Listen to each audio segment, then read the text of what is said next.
சிம்புதேவன் இயக்கத்துல விஜய், ஸ்ருதி ஹாசன், ஹன்சிகா, ஸ்ரீதேவி இன்னும் நிறைய பேர் நடிச்ச திரைப்படம் புலி.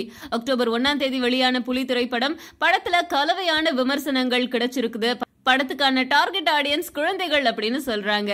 அவங்கள புலி படம் கவர தவறல அப்படிங்கறதும் எல்லாரும் மறுக்க முடியாத ஒரு விஷயம். போன வாரம் வெளியாகி ஓடிக்கிட்டு இருக்க புலி திரைப்படம் குழந்தைகளை ரொம்ப கவர்ந்து இருக்கிறதால சில பள்ளி நிர்வாகங்களே மாணவர்களை திரையரங்குக்கு கூட்டிட்டு போயிட்டு புலி படத்தை பார்க்க வச்சிருக்காங்க.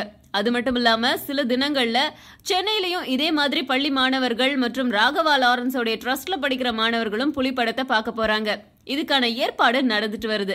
அது மட்டும் இல்லாம படம் குறித்து சமீபத்துல ரஜினி, ஜீவா இவங்கெல்லாம் கருத்து தெரிவிச்சாங்க. இப்போ சமந்தா, தமன்னா 2 பேரும் தங்களோட கருத்தை வெளியிட்டு இருக்காங்க. தமன்னா என்ன சொல்றாங்கன்னா, புலி படத்தை பார்த்தேன், அவ்வளவு அற்புதமா இருக்கு. படத்துல வர பிரம்மாண்ட காட்சிகளை பார்க்கும்போது மெய் சிலிர்க்க வைக்கிற வகையில இருந்தது. இப்படி ஒரு படைப்பை கொடுத்த விஜய்க்கும் மற்றும் புலி குழுவினருக்கும் என்னுடைய வாழ்த்துக்கள் அப்படின்னு சொல்லியிருக்காங்க. சமந்தா என்ன சொல்லியிருக்காங்கன்னு பார்த்தா, புலி படத்தை நான் பார்க்கும்போது எனக்கு வேற ஒரு உலகத்துல பயணிக்கிற மாதிரி ஒரு அனுபவம் இருந்துச்சு. அந்த அளவுக்கு கிராபிக்ஸ் மற்றும் பிரம்மாண்ட அரண்மனைகள் இருந்துச்சு. அது மட்டும் இல்லாம இந்த படம் குழந்தைகள் மற்றும் பெரியவர்களால நிச்சயமா வரவேற்கப்படும் அப்படின்னு சொல்லியிருக்காங்க.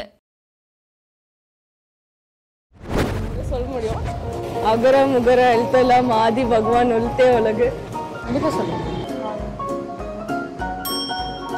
கொஞ்சம் யோசிச்சுக்கவா.